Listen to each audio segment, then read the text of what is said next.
Ahojte, moje meno je Tomáš Pešek, ja som jedným z lektorov kurzu Marker TS.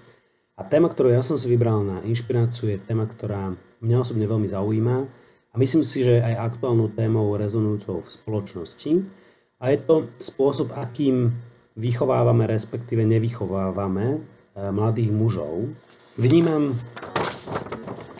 tri hlavné dôvody, prečo v našej spoločnosti nevychovávame zrelých mladých mužov. Tým prvým je, že pomerne nejasné, čo to vlastne znamená byť mužom. A keď to v minulosti bolo do nejakej miery jednoznačné, že muž sa mal postarať o svoju rodinu, mal ju uživiť a ochrániť, tak dnes to zďaleka tak jasné nie je. Od toho, že stále máme nejakým spôsobom byť aj tí silný, aj tí ochranársky, aj nejakým spôsobom rozhodný, zároveň máme byť citlivý, mať zmysel pre humor, starať sa o rodinu, ale aj žehliť, práť, o deti od malička a podobne. Takže v tom trochu chaos a ťažko sa v tom orientuje. Druhý dôvod, ktorý vnímam, sú chýbajúci muži vo výchove. Od toho, že máme 50% rozvodovosť a tým pádom deti ostávajú v opatere matky väčšinou, a ktorá veľmi ťažko vie nahradiť rolu otca a muža.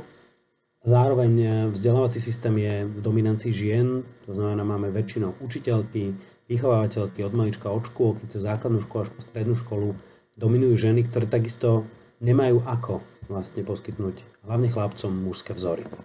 Ten tretí dôvod, ktorý vnímam, je nejasný prechod do dospelosti.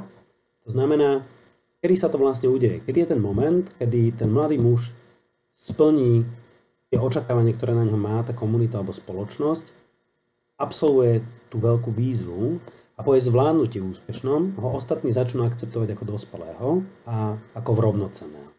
A tento element sa takisto vytratil. Keby som mal dať nejaký príklad, ako to bolo v minulosti, mohlo by to vyzerať napríklad takto.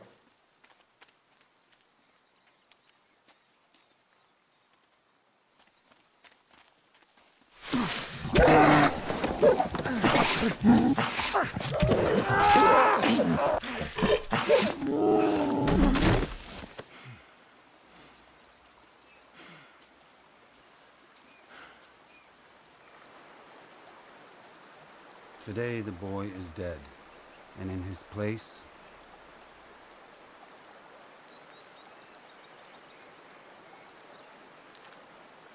is a man. A o formách prechodových rituálov by sme mohli mať samostatnú nie len video, ale sériu prednášok alebo akokoľvek vzdelávania. Ale toto video má byť ešte o inšpirácii, tak niektoré veci, ktoré podľa mňa sú zaujímavé k tejto téme. Tu napríklad článok osvietenej matky, ktorá sprostredkovala svojmu synovi prechodový rituál už do vstupu do puberty a píše o tom na svojom blogu. A nejaká inšpirácia z mojej domácej knižnice. To, čo by si mal prečítať podľa mňa každý muž, sú tieto dve knihy od Jana Bíleho Kruh mužu, ktorý hovorí o jednotlivých vývojových štádiách, kde sa nám mohlo stať, že sme sa zasekli, prečo sa nevieme posunúť možno ďalej v tej našej zrelosti a dozrievaní. To je až po smrť.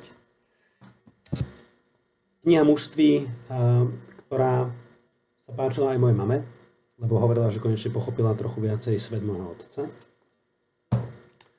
Cesta pravého muža od Davida Dejdu, ktorý sa zase páči mojej manželke, lebo to nie je o tom, že by ženy boli náročné, ale o tom, že oni nás skúšajú a tým, že nás skúšajú, z nás sa snažia vyťažiť to najlepšie.